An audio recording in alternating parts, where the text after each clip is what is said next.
Metafísica de Aristóteles, livro 12, tradução de Lucas Angione. Capítulo 1. Este estudo é sobre a essência. Procuram-se os princípios e as causas das essências. De fato, se tudo existe como um certo todo, a essência é a parte principal. Se tudo existe em sequência, também assim a essência é o primeiro. Em seguida, o de certa qualidade, depois o de certa quantidade. Ao mesmo tempo, estes últimos, por assim dizer, nem sequer são entes sem mais, mas qualidades e movimentos, ou do contrário, também seriam entes sem mais o não branco e o não retilíneo, pois certamente dizemos que tais coisas são, por exemplo, não branco. Além disso, nenhum dos demais entes é separado. Também os antigos o testemunham. De fato, procuram os princípios, os elementos e as causas da essência. Os de agora propõem como mais essência os universais. De fato, os gêneros são universais, os quais dizem que são mais essência e que são princípios porque procuram estes últimos através do discurso. Os de antanho propõem como essências as coisas particulares, como fogo, terra, mas não o que é comum, o corpo. São três as essências.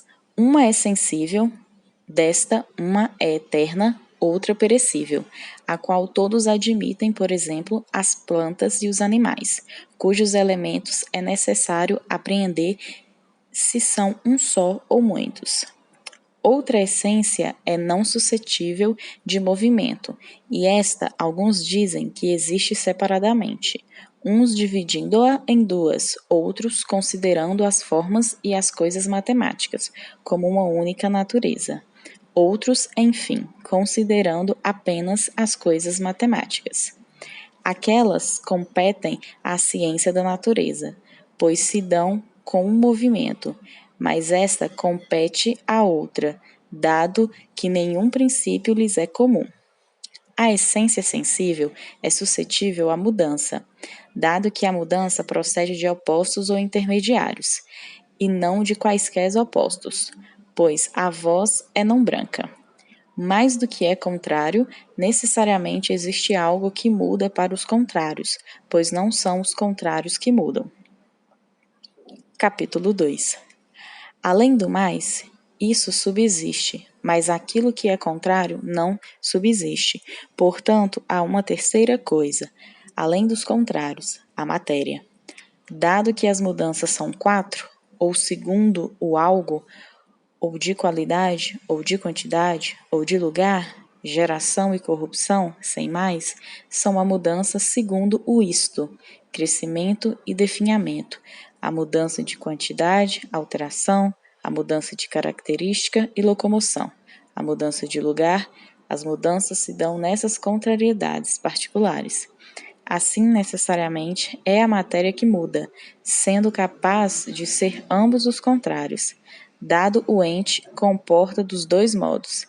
Isso muda desde algo que é em potência para algo que é efetivamente. Por exemplo, desde o que é branco em potência para o que é efetivamente branco, semelhantemente também no crescimento e no definhamento.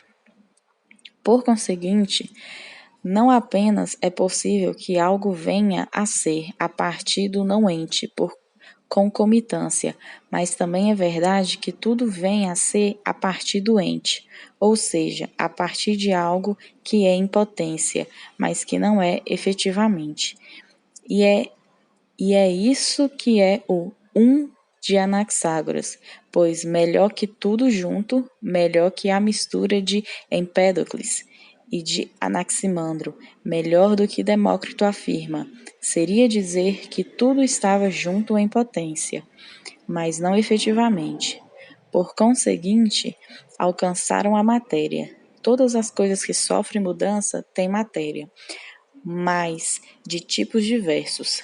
A matéria até mesmo das coisas eternas, que embora sejam suscetíveis de locomoção, não são suscetíveis de geração. Não, porém, uma matéria suscetível à geração, mas uma matéria de algum lugar para algum lugar. Alguém poderia indagar de que tipo de não-ente procede o vir a ser? De fato, não-ente comporta três modos. Dado que há algo em potência, não procede de qualquer não-ente, mas a partir de um não-ente distinto. É um ente distinto que vem a ser. Não é suficiente dizer todas as coisas juntas.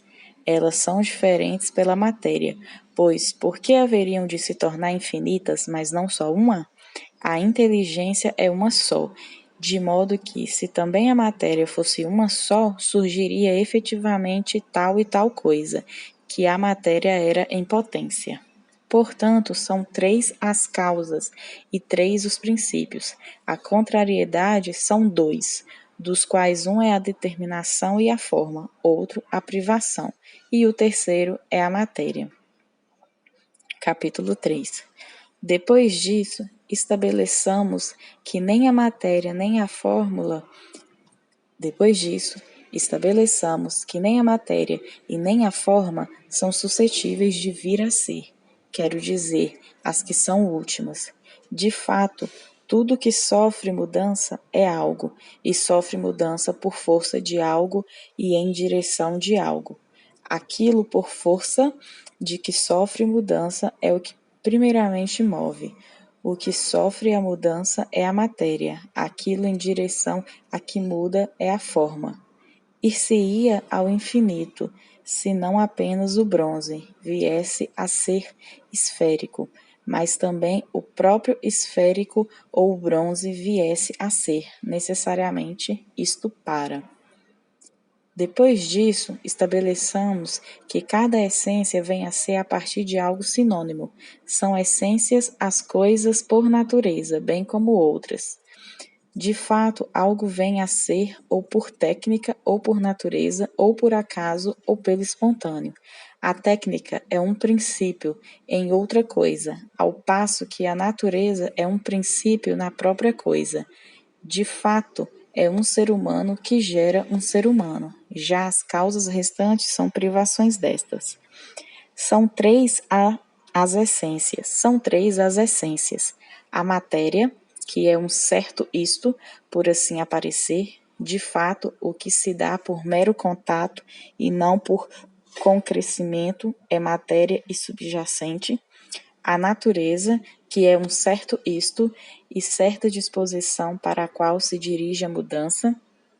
Finalmente, a terceira, a essência particular, que se constitui de ambas, por exemplo, Sócrates ou Cálias. Em alguns casos, aquilo que é um certo isto não existe à parte da essência composta. Por exemplo, a forma de uma casa, a não ser que seja como técnica, tampouco há dessas coisas, geração e corrupção, mas é de outro modo que a casa sem matéria existe e não existe, e o mesmo vale para a saúde e tudo que dá por técnica, mas quando isto existe, quando muito existe no caso das muitas por natureza. Por isso, não foi bem acerto que Platão disse que são formas as coisas que são por natureza, se é que há algumas formas dessas coisas. Por exemplo, fogo, carne, cabeça. De fato, todas elas são matéria. A última o é daquilo que mais é essência.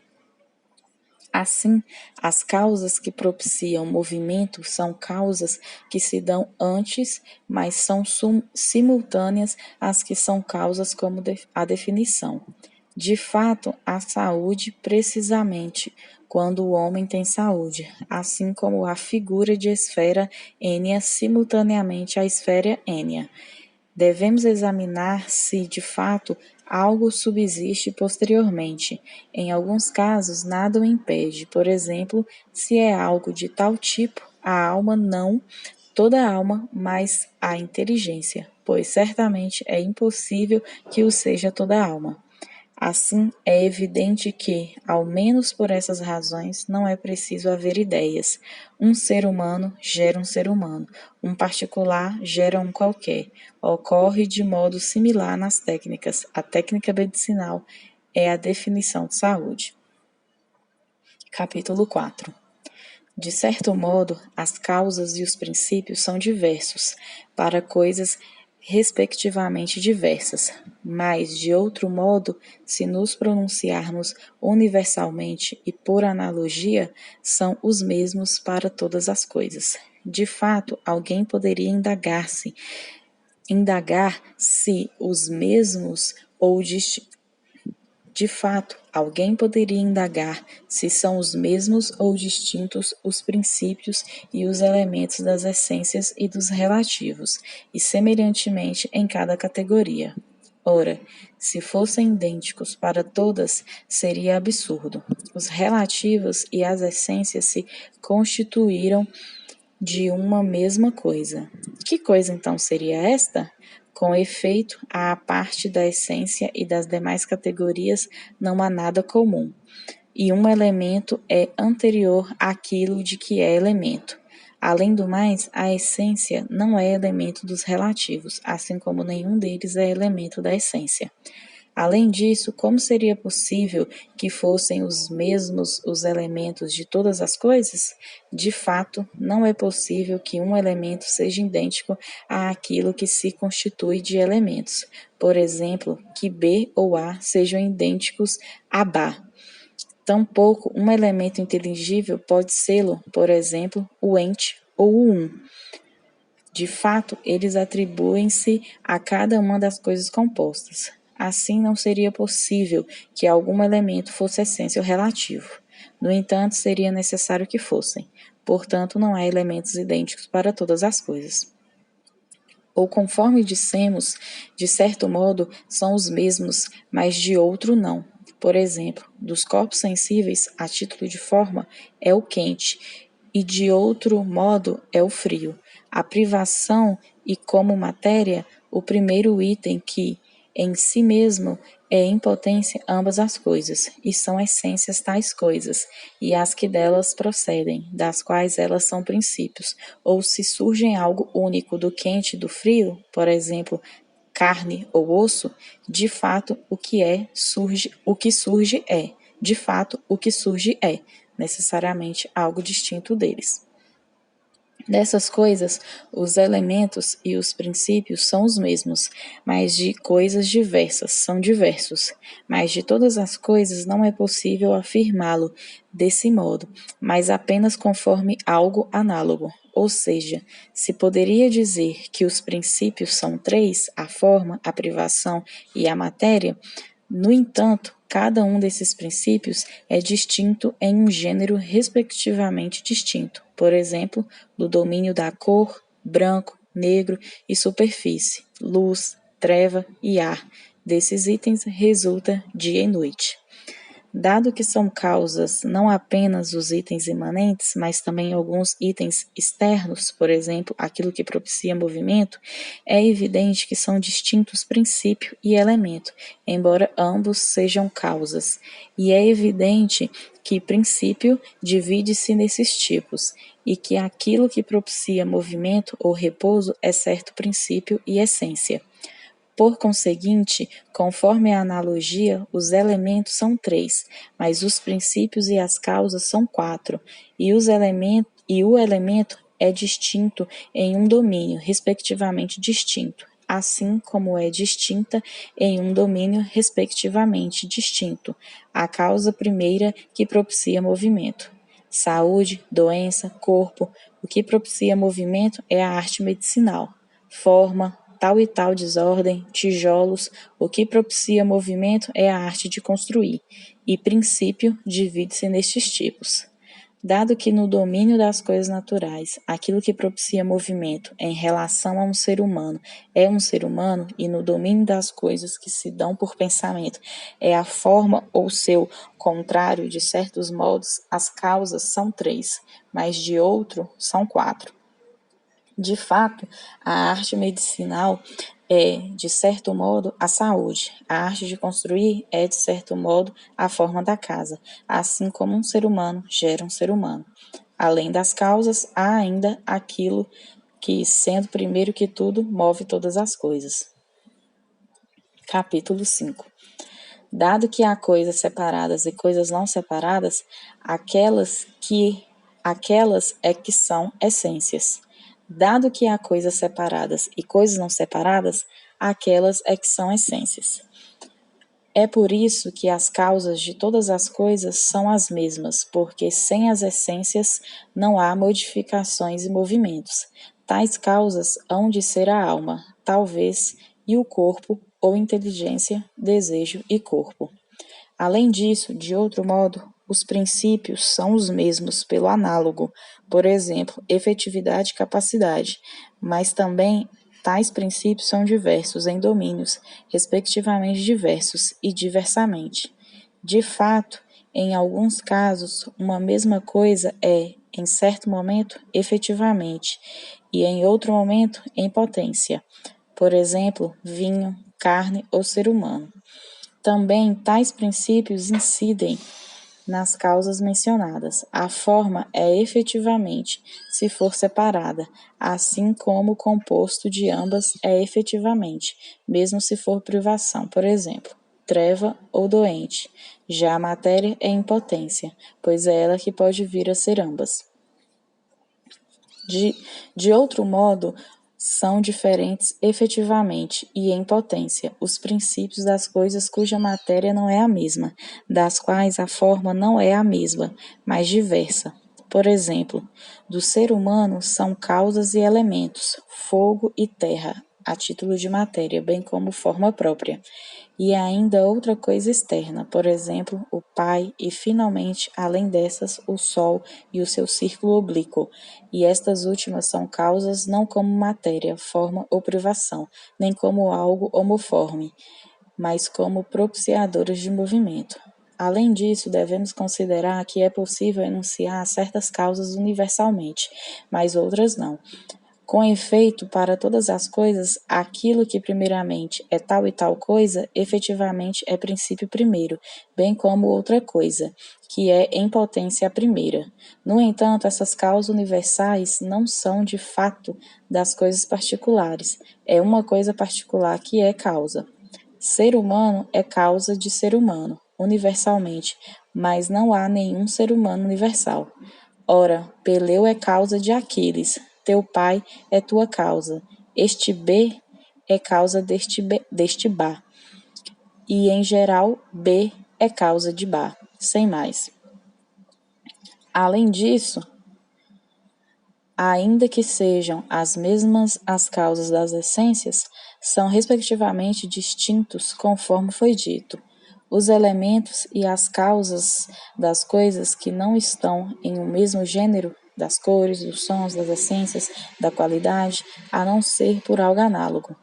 Até mesmo das coisas que estão em uma mesma forma específica, são distintos os elementos e os princípios, não especificamente distintos, mas porque são diversos para cada coisa particular.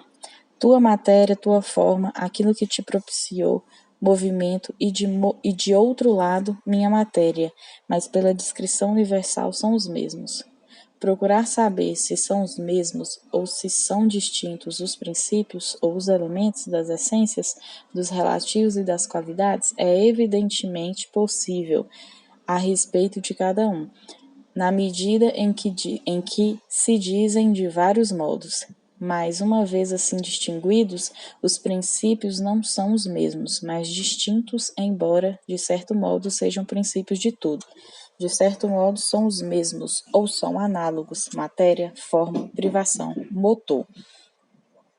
E as causas das essências são causas de todas as coisas deste modo, porque se as essências fossem destruídas, tudo se destruiria. Além disso, aquilo que é efetivamente primeiro, de outro modo, são distintos, os itens primeiros, que são contrários, mas de outro modo, são distintos os itens primeiros, que são contrários, que não se dizem como gênero, nem se dizem de vários modos. Além disso, são distintas as matérias. Está dito, portanto, quais e quantos são os princípios das coisas sensíveis, de que modo são os mesmos e de que modo são distintos. Capítulo 6. Dado que eram 3 as essências, 2 naturais e outra não suscetível de movimento, a respeito desta última, devemos dizer que necessariamente ela é uma essência não suscetível de movimento e eterna. De fato, as essências são primeiras entre os entes, e se todas elas fossem suscetíveis de destruição, tudo seria suscetível de destruição. No entanto, é impossível que o movimento venha a ser ou deixe de ser, pois sempre existiu, assim como o tempo, pois não é possível haver algo anterior ou algo posterior, se não há tempo. Ora, o movimento é contínuo, do mesmo modo que o tempo, pois este é a mesma coisa, ou é certa a ficção do movimento. Não é senão o movimento local, que é contínuo, e entre seus tipos o movimento em círculo. Ora, se há algo que produz ou propicia movimento, mas não está em atividade, poderia não haver movimento, pois aquilo que possui capacidade pode não estar em atividade. Portanto, não há nenhum ganho em concebermos essências eternas, como os que concebem as fórmulas, se não houver nelas um princípio capaz de produzir mudança. No entanto, nem sequer este princípio seria suficiente, nem o seria uma outra essência, além das formas, pois, se não estiver em atividade, não haverá movimento.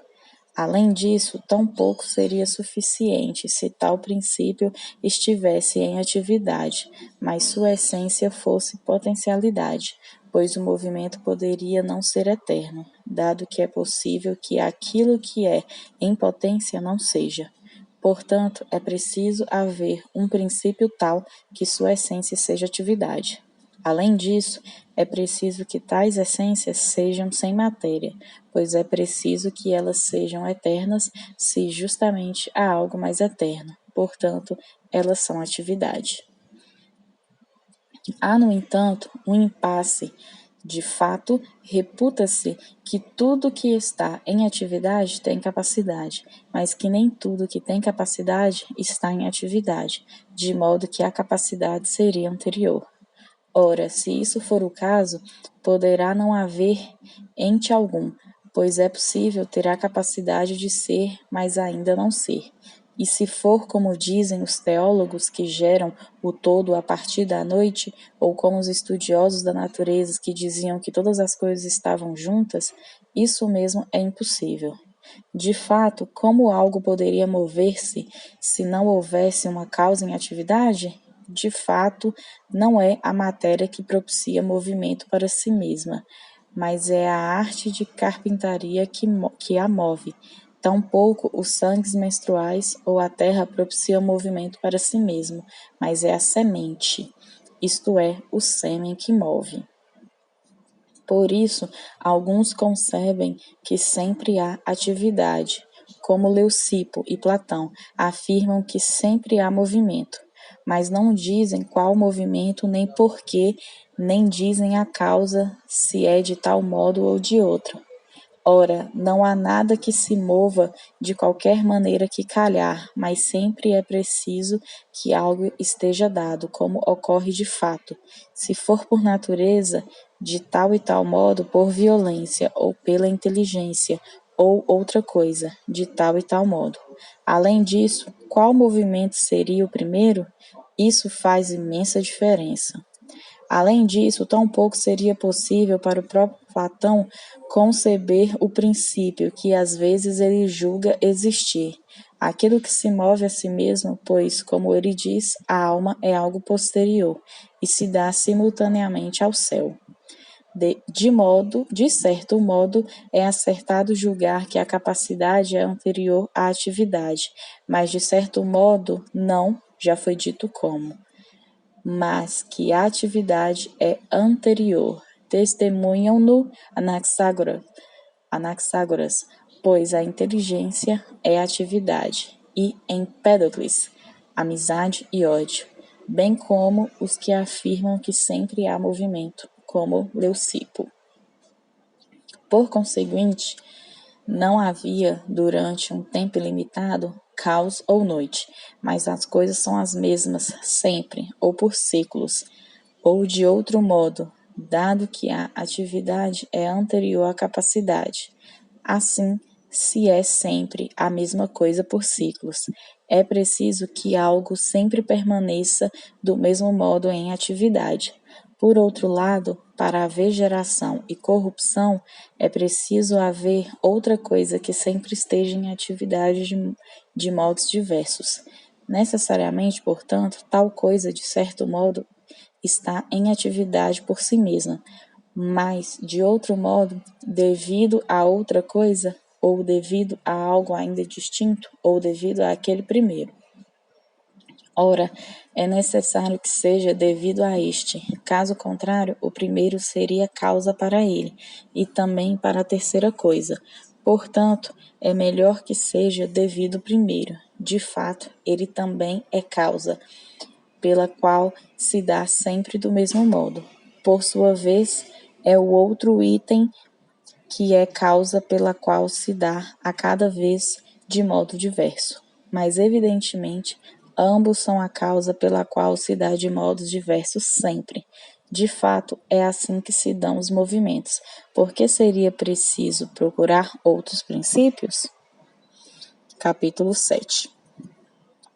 Dado que é cabível que sejam assim, e se não for assim, haverá de ser a partir da noite, ou de todas as coisas juntas, ou a partir do não-mente, resolvem-se tais impasses, isto é, há algo que sempre está em movimento, incessante, e este movimento é circular.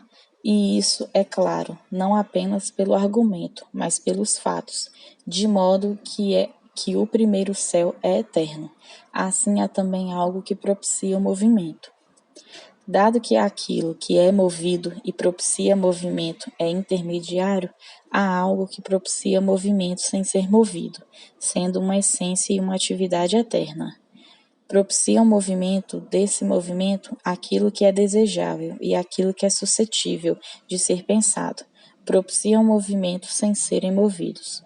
As primeiras entre as coisas são as mesmas. De fato, aquilo que parece como belo e apetecível, mas o objeto do querer primeiramente é aquilo que é realmente belo. Desejamo-lo porque parece-nos ser belo, em vez de parecer ser belo porque desejamo-lo, pois, de fato, é o pensamento que é princípio. O pensamento é movido pelo que é pensável, e a outra coluna é em si mesma pensável, e nela a essência é primeira, e entre essas é primeira a que é simples e em atividade. Não são a mesma coisa, e simples. Designa uma medida, mais simples designa algo que se dispõe de tal e tal modo. Ora, também estão nesta mesma coluna aquilo que é belo e escolhível por si mesmo, e o item primeiro é sempre o melhor ou o análogo.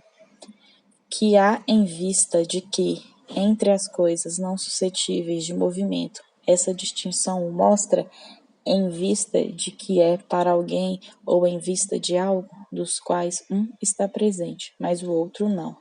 Assim, ele propicia movimento, na medida em que é amado, mas por meio de algo que é movido, move as demais coisas. Ora, se algo é movido, pode ser de outro modo. Consequentemente, se sua atividade for a locomoção primeira, ele poderá ser de outro modo na exata medida em que sofre movimento, no lugar, ainda que não em sua essência. Mas, dado que há algo que propicia movimento, sendo ele próprio não suscetível de ser movido e que está em atividade, não é possível de modo algum que tal coisa seja de outro modo. Ora, a locomoção é a primeira das mudanças, é primeira a locomoção circular.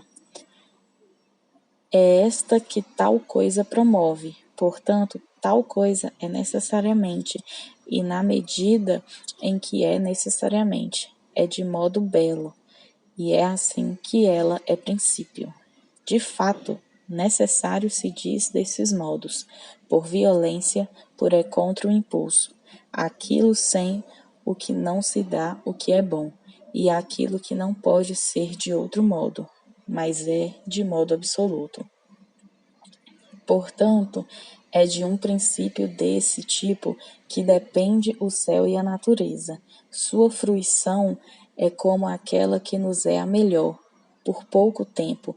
Tal princípio é sempre desse modo, mas para nós isso é impossível, dado que sua atividade é prazer.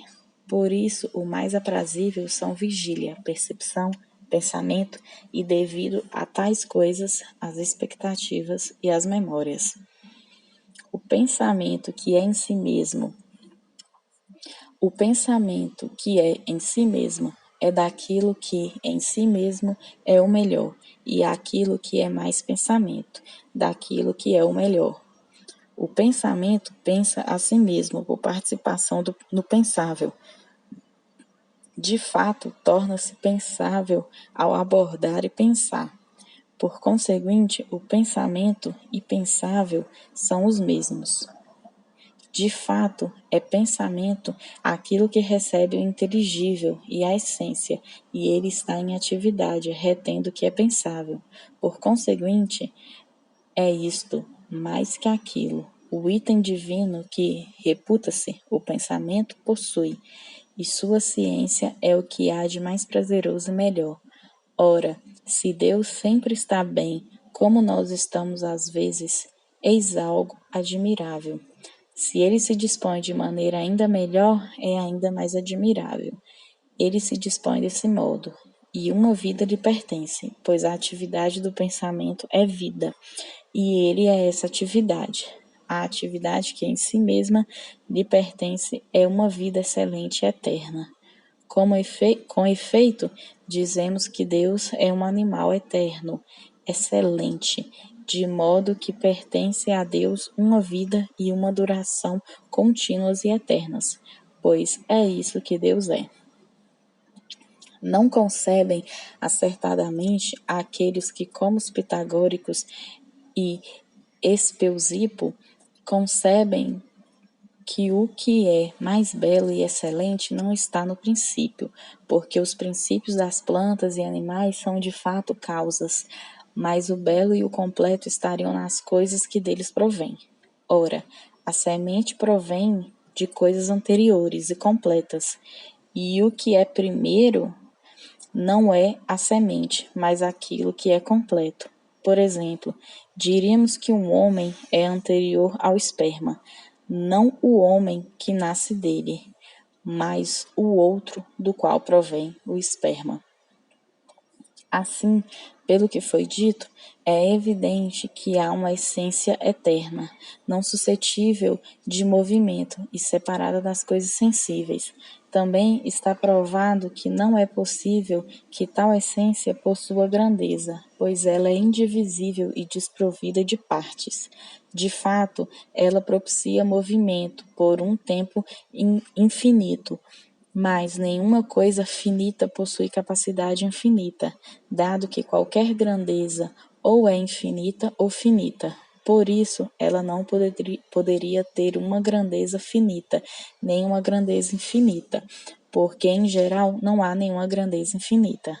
Além disso, está provado que ela não é suscetível a modificações e alterações, pois todos os demais movimentos são posteriores ao movimento local.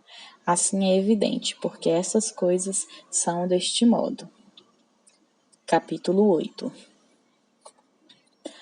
É preciso não desconsiderar se deve estabelecer uma única essência desse tipo, ou várias e quantas.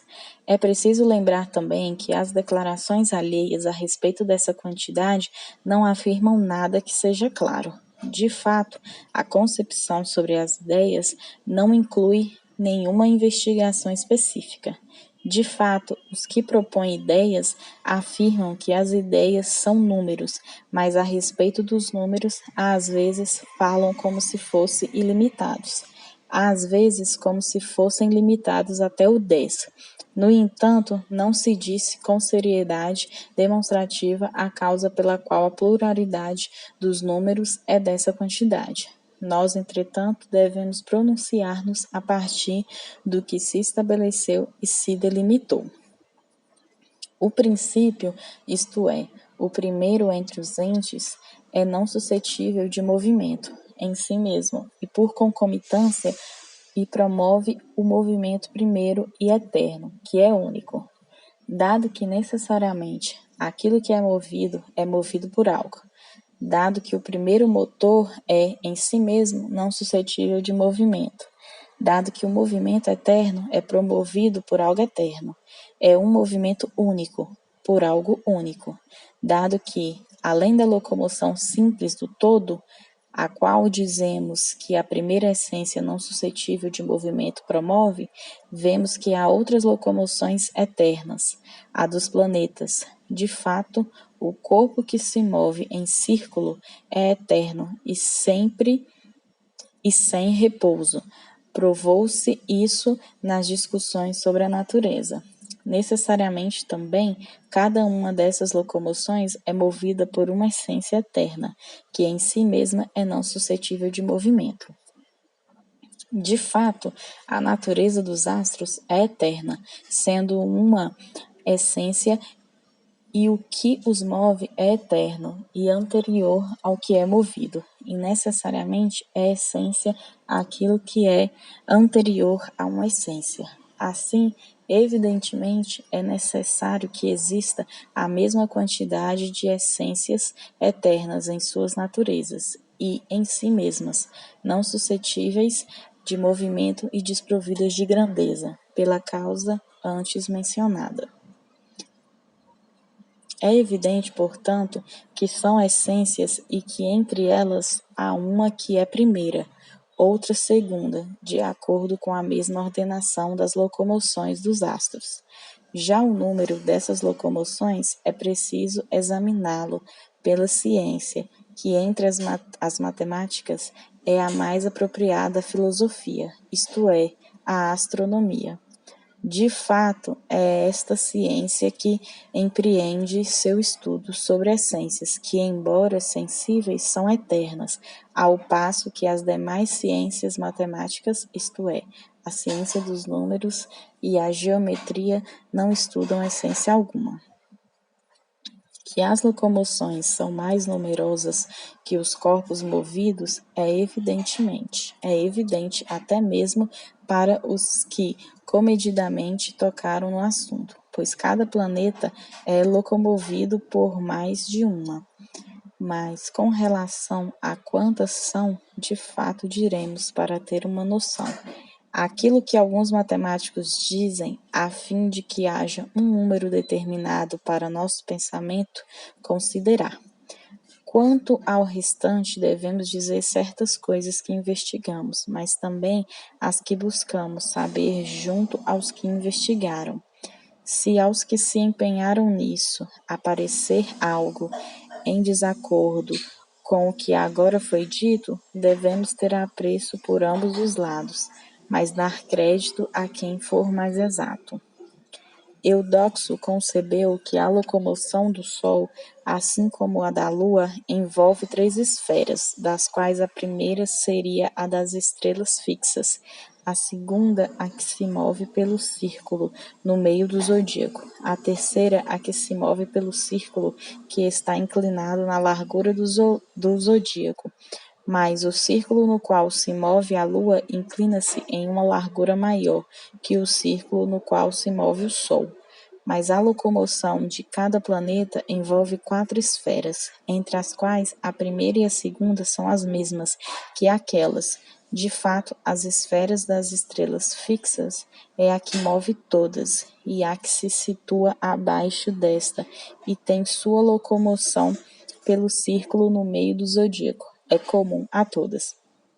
Já os polos da terceira de cada planeta estão no círculo no meio do zodíaco.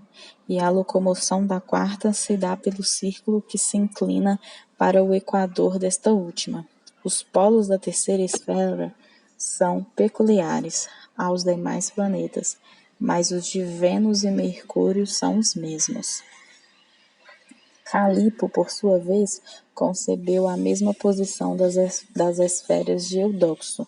Já quanto ao número delas, estabeleceu o mesmo que aquele, para Júpiter e Saturno, mas para o Sol e a Lua. Julgou que deveriam ser acrescentadas ainda 2 esferas, e para cada um dos restantes planetas apenas uma, se pretende explicar os fenômenos. Se essas esferas todas, ao serem compostas, pretendem explicar os fenômenos necessariamente para cada planeta, há outras esferas, cuja quantidade é o número das anteriores menos 1, que se contrapõem, isto é, restituem para a mesma posição a primeira esfera do astro, que se situa imediatamente abaixo. É apenas assim que todas essas coisas podem produzir a locomoção dos planetas. Assim, dado que as esferas em que eles se locomovem são, por um lado, 8, por outro, 25, e entre essas não é preciso que sofra contraposição, apenas aquelas nas quais se move o planeta que está situado na mais baixa posição, serão 6 as esferas que se contrapõem às esferas dos 2 primeiros planetas, ao passo que serão 16 as que se contrapõem às esferas dos 4 planetas seguintes. Assim, o número inteiro das esferas se locomovem e das que se lhes contrapõem é 55. Se não se acrescentar à Lua e ao Sol os movimentos que mencionamos, as esferas todas serão 47. Considerem-se que este é, portanto, o número das esferas, de modo que é razoável conceber que também são de tal quantidade as essências e os princípios não suscetíveis de movimento. Enunciar a necessidade disso, deixemos para os mais fortes. Se não é possível haver nenhuma locomoção que não contribua para a locomoção de um astro, é ainda, se é preciso considerar como um acabamento toda a natureza, isto é, toda a essência não suscetível de modificação e que em si mesma comporta o que é melhor, não poderia haver nenhuma outra natureza além dessas, mas necessariamente seria este o número das essências. De fato, se houvesse outras, elas promoveriam o movimento, na medida em que fosse acabando de uma locomoção. No entanto, é impossível haver outras locomoções, além das que foram mencionadas. É razoável conceber isso considerando os corpos locomotivos. Com efeito, se tudo que locomove se dá naturalmente em vista daquilo que é locomovido, e toda locomoção é de algo locomovido, nenhuma locomoção poderia ser em vista de si mesma, nem em vista de outra locomoção, mas todas são em vista dos astros. De fato, se houvesse uma locomoção em vista de uma locomoção, seria preciso que também esta última fosse em vista de outra coisa. Por conseguinte, dado que não é possível ir ao infinito, o acabamento de tal locomoção há de ser um dos corpos divinos que se locomovem pelo céu. Que o céu é um só, é evidente. De fato, se os céus fossem muitos, como os homens, o princípio de cada um seria um pela forma, mas numericamente seriam muitos. Mas tudo que é numericamente múltiplo possui matéria. De fato, há uma única e mesma definição para as coisas múltiplas. Por exemplo, para o ser humano, mas Sócrates é um só. No entanto, o que é primeiramente aquilo que o ser é, não possui matéria, pois é efetividade. Portanto, o primeiro motor, sendo não suscetível de movimento, é um só, em definição, e em número também o é. Portanto, aquilo que se move sempre continuamente. Portanto, o céu é um só. Dos antigos e bem remotos transmitiu-se em forma de mito, como legado aos que vieram depois, que esses corpos são deuses e que o divino envolve toda a natureza. O restante foi acrescentado de forma mítica para o convencimento da multidão e para a efetivação das leis e do que é proveitoso. De fato, propõe deuses de forma humana e semelhantes a certos animais, e outras coisas consequentes e vizinhas às mencionadas. Mas se alguém separar tais coisas e delas tomar apenas o que foi efetivamente mencionado, que julgam serem deuses, as essências primeiras, julgaria que foi dito de maneira divina, e que verossimilmente, enquanto cada técnica e cada filosofia foram descobertas várias vezes, na medida do possível, e foram novamente destruídas, tais opiniões preservaram-se até agora como réplicas daqueles. Assim, a opinião ancestral, isso é, a opinião dos primevos, é-nos evidente apenas nesta medida. Capítulo 9. Os assuntos concernentes ao pensamento envolvem alguns impasses. De fato, ele parece ser mais divino que as coisas que nos são manifestas, mas há algumas dificuldades em saber de que modo ele é de tal tipo. De fato, se ele nada pensa, qual seria sua grandiosidade? Ora, ele se comportaria como quem dorme. Se ele pensa, mas outra coisa é que o domina, ele não seria a essência mais excelente, pois aquilo que é sua essência não seria atividade de pensar, mas capacidade. De fato, é através do pensar que seu valor lhe pertence. Além disso, quer sua essência seja pensamento, quer seja a atividade de pensar, o que é que ele pensa? Ou ele pensa a si mesmo ou pensa outra coisa. Se for outra coisa, ou sempre a mesma, ou sempre uma coisa diversa. Ora, faz alguma diferença ou não faz nenhuma pensar algo que é belo ou pensar qualquer coisa ao acaso? Ou seria realmente absurdo discorrer seu pensamento sobre certas coisas? Evidentemente, ele pensa aquilo que é mais divino e valioso, e não sofre mudança, pois a mudança seria para pior, e isso já seria certo movimento. Em algum lugar, se ele não for atividade de pensar, mas capacidade, é de se esperar que a continuidade do pensar seja-lhe penosa. Além disso, evidentemente, uma outra coisa, aquilo que é pensado, seria mais valiosa que o pensamento. De fato, o pensar e a atividade de pensar podem ocorrer também a quem pensa, o que é pior. Por conseguinte, como isto é algo que deve ser evitado, de fato, não ver certas coisas é melhor do que vê-las, a atividade de pensar não seria a melhor. É por isso que ele pensa a si mesmo, dado que é o que há de mais poderoso, e sua atividade de pensar é a atividade de pensar o pensar. No entanto, o conhecimento sempre manifesta-se como conhecimento de uma outra coisa, e é conhecimento de si mesmo, apenas colateralmente. O mesmo vale para a percepção, a opinião e o entendimento. Além disso, se são coisas distintas pensar e ser pensado, o bem lhe pertence. Por qual deles? Além disso, se são coisas distintas pensar e ser pensado, o bem lhe pertence por qual deles? De fato, o ser para o pensar e o ser para o que é pensado não são os mesmos. Ou então, em alguns casos, o conhecimento é seu objeto.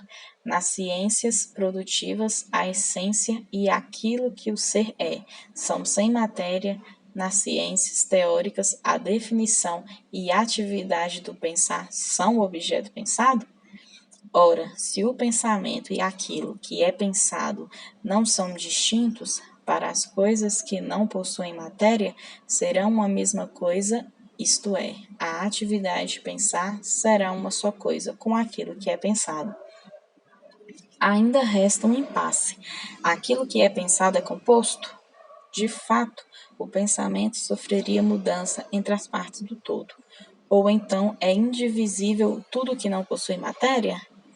Tal como o pensamento humano, ou ao menos o pensamento dos compostos, comporta-se em um dado momento, em um dado tempo. De fato, o pensamento que é o melhor, sendo um outro, possui o bem, não em tal e tal instante, ou em tal e tal outro, mas em um certo todo. É assim que se comporta por toda a duração a própria atividade de pensar ou pensar? Capítulo 10. Devemos examinar de que modo a natureza do todo possui aquilo que é bom e excelente, como algo separado, isolado em si mesmo, ou como uma ordenação, ou de ambos os modos como um exercício. De fato, o bem deste está na ordenação, e é o general. E de preferência é este último, pois não é ele que se dá devido à ordenação, mas esta é que se dá devido a ele. Tudo está coordenado. As coisas que nadam, as que voam, as plantas, de certo modo, mas não de modo semelhante. Não é verdade que elas comportam-se de tal modo que uma não tem nenhuma relação com a outra, mas ao contrário. Há relação, pois tudo está coordenado em volta de uma única coisa. Como em uma casa, os homens livres têm muito pouca permissão para fazer qualquer coisa ao acaso, pois, ao contrário, todas as coisas, ou a maioria delas, estão ordenadas. Mas aos escravos e animais cabe muito pouco do que é relacionado ao comum, e o que predomina é fazer qualquer coisa ao acaso. De fato, a natureza de cada um deles é um princípio desse tipo. Quero dizer, necessariamente, todas as coisas dirigem-se, ao menos, para sua dissolução, e há outras coisas assim, das quais todas participam em relação ao todo. É preciso que não passem despercebidos os absurdos e as impossibilidades que resultam para os que afirmam de outro modo, bem como que coisas afirmam os que afirmam mais refinadamente e em quais casos os impasses são menores. De fato, todos produzem todas as coisas a partir de contrários, mas não dizem corretamente tudo, nem a partir de contrários. Tampouco afirmam como as coisas nas quais há contrários poderiam provir dos contrários. De fato, os contrários não são suscetíveis um ao outro. Para nós, isso resolve-se razoavelmente, por haver uma terceira coisa. Outros, porém, concebem como matéria um dos contrários, por exemplo, os que concebem o desigual como matéria para o igual, ou o múltiplo como matéria para o um. Também isso resolve-se do mesmo modo. Uma matéria única não é contrário de nada. Além disso, todas as coisas haveriam de participar do vil, exceto um, pois o outro elemento é o próprio mal. Alguns nem sequer concebem como princípios o bem e o mal. No entanto, em todos os domínios é sobretudo o bem que é princípio. Outros, corretamente, concebem o bem como princípio, mas não dizem de que modo ele é princípio, se é como acabamento, como propiciador de movimento ou como forma. Também Empédocles pronuncia-se de modo absurdo. Concebe a amizade como bem, a qual é princípio a título de motor, pois ela congrega, e a título de matéria, já que é uma parte da mistura. Ora, ainda que ocorra a uma mesma coisa ser princípio a título de matéria e a título de motor, o ser não é o mesmo. Por qual dos dois, então, ela é amizade? Também é absurdo que o ódio seja indestrutível, o qual para ele é a natureza do mal. Anaxágoras concebe o bem como princípio a título de motor. De fato, a inteligência propicia movimento. No entanto, ela move em vista de algo, de modo que é outra coisa que é princípio, a não ser que seja como nós dissemos. De certo modo, a arte medicinal é a saúde. Também é absurdo não propor um contrário para o bem, isto é, para a inteligência. Todos os que propõem contrários não se utilizam dos contrários, a não ser os corrijamos. E porque certas coisas são corruptíveis, outras incorruptíveis, ninguém o diz. Produzem todos os entes dos mesmos princípios. Além disso, alguns produzem os entes a partir do não ente.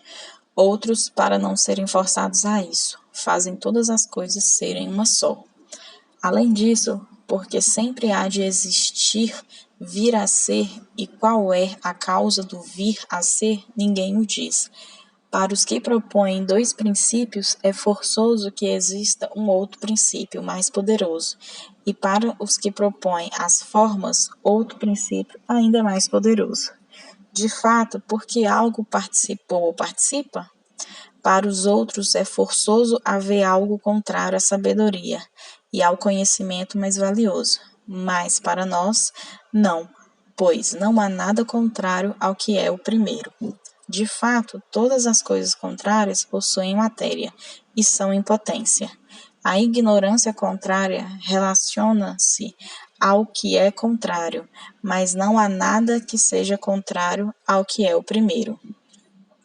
Se não houver outras coisas, além das sensíveis, não haverá princípio, ordenação, vir a ser e as coisas celestes, mas sempre haverá um princípio do princípio, como ocorre para os teólogos e todos os estudiosos da natureza. Mas se houver formas e números, eles não serão causas de nada, ou ao menos não serão causas de movimento. Além disso, como a partir de coisas sem grandeza poderia haver grandeza e algo contínuo? Ora, o número não pode produzir o contínuo, nem a título de motor, nem a título de forma. Além do mais, nenhum dos contrários pode ser precisamente aquilo que produz ou propicia movimento, pois se assim fosse, seria possível que não existisse. Ora, o produzir é posterior à capacidade. Assim, os entes não seriam eternos, mas eles são eternos, portanto, alguma dessas teses deve ser destruída. Foi dito como isso deve ser. Além disso, por meio de que os números seriam unos, ou por meio de que a alma e o corpo, em que geral a coisa e sua forma seriam algo uno?